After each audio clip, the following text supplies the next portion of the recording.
जय श्री राधे, जय महाकाली।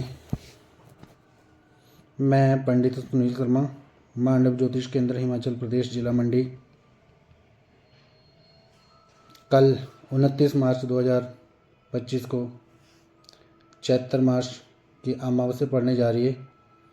इस अमावस्या के उपरांत आप अपने घर में कुछ उपाय कर सकते हैं जिससे आप अपने पितरों को शांत कर सकते हैं, या फिर पितृ दोष से कोई परेशानी आपके घर में चल रही है तो उसको भी आप दूर कर सकते हैं। आपकी समस्या का समाधान हो सकता है। होता क्या है, कई बार अपने घर परिवार में या फिर अपने गोत्र में अचानक से किसी की मृत्यु हो जाती है या फिर किसी दुर्घटना से मृत्यु हो जाती है। उनका कर्म, पूजन या फिर जप दान नहीं हो पाता है, अंतिम संस्कार सही रूप से नहीं हो पाता है, तो आने वाले समय में उनकी मुक्ति होना असंभव है। क्योंकि हमारे वेदों में, पुराणों में, ग्रंथों में ये बात कन्फर्म है कि जो मनुष्य की योनि होती है उसी में जो उसने कर्म किए हैं उन्हीं के अनुसार ही आगे उसको योनि प्राप्त होती है। लेकिन कई बार क्या होता है, हमारे कर्म तो अच्छे होते हैं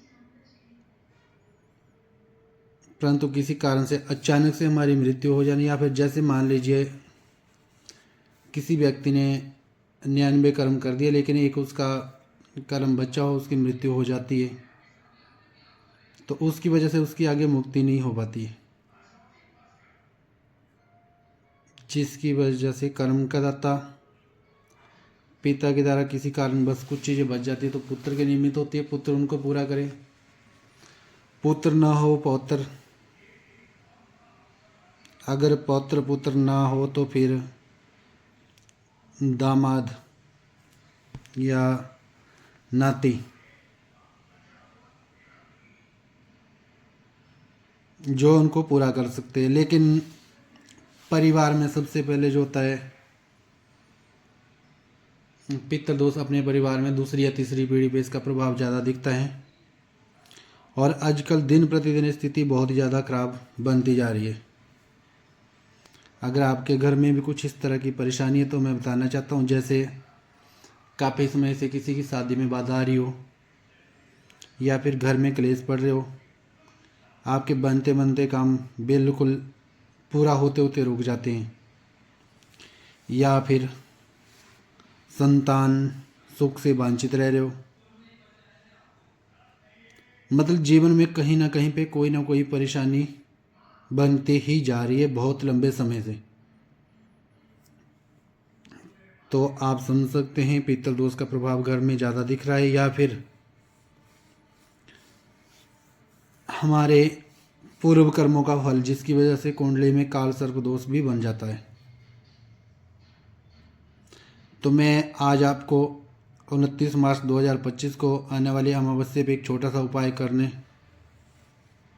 के लिए बता रहा हूँ, जिससे आपके जीवन में, परिवार में चल रही इस समस्या का समाधान काफ़ी हद तक हो सकता है। लेकिन पितृ दोष, ये समाधान सिर्फ उस स्थिति में होगा अगर आपके पितृ योनि में है, आगे उनको मुक्ति नहीं मिली है। लेकिन कई बार इतने कर्म होते हैं जिसके कारण पितृ योनि तो क्या हो यहीं पे ही वड़के हुए रहते हैं, जिसको बोलते हैं प्रेत, कि प्रेत बन गया है, अब उसके ऊपर छाया पड़ रही, उसके ऊपर वो अपनी इच्छा को प्रकट करने के लिए हर किसी के ऊपर अपना प्रभाव डालना शुरू करता है। अगर हो सके अमावस्या के दिन सूर्यास्त के बाद एक छोटा सा उपाय करें। कहीं पे भी बहते हुए पानी में सरसों के तेल का दीपक जलाएं, मतलब जहाँ पे कोई नदी हो या फिर कोई बहता हो पानी, वैसे स्थान पे जाकर सरसों के तेल का दीपक जलाएं। उस दीपक में थोड़े से काले तिल, पीली सरसों या सफ़ेद और काले तिल मिलाकर उस दीपक में डाल लीजिए। दक्षिण दिशा की ओर अपना मुख कीजिए। अपने पितरों से, अपने पूर्वजों से, पितरों से ना करके पूर्वजों से प्रार्थना करें कि अगर किसी कारणवश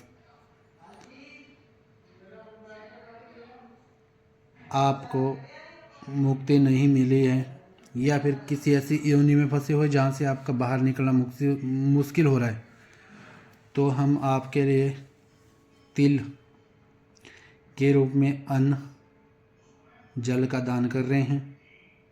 इसको ग्रहण करें और हमारे घर में बन रही परेशानियों को शांत करें, ताकि आने वाले समय में हम आपकी कृपा से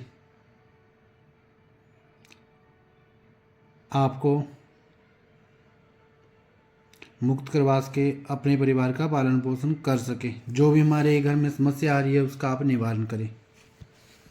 इस तरह से अगर आप ये उपाय अमावस्या को करते हैं तो मैं मानता हूँ काफ़ी हद तक आपको लाभ मिलेगा। उम्मीद करता हूँ जो उपाय बताया सभी को समझ आया है। अगर फिर भी किसी को कोई परेशानी रहती है तो आप एक बार संपर्क जरूर कर सकते हैं। जय श्री राधे, जय महाकाली।